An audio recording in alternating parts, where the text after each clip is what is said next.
Hey there, Arjun here, and this right here is a quick video.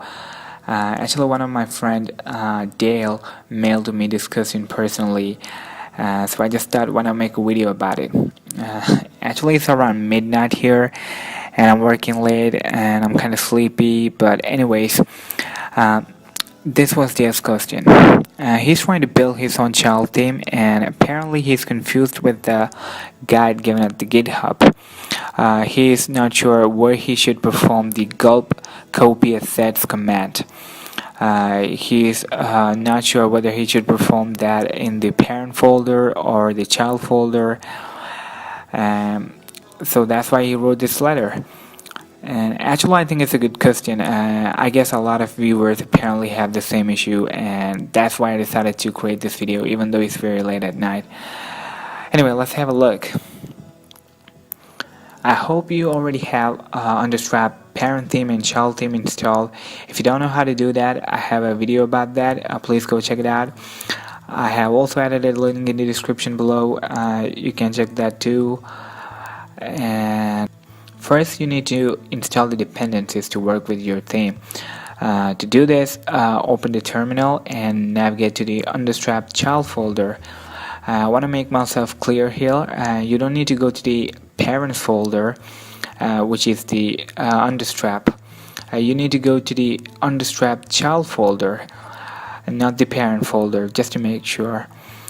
And then type in npm install to install the dependencies, just like we did before.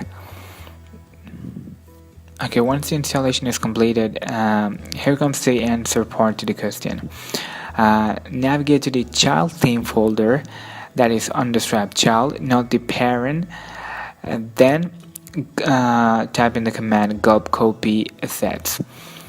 Once it's done, you can type in gulp watch to watch stats for changes. Let's do a quick example here. Let's change the color of this button here. It's gray right now. Let's go to the file here, open it up, and just write a quick code here. I'm going to change the color to something like red. Okay, red important.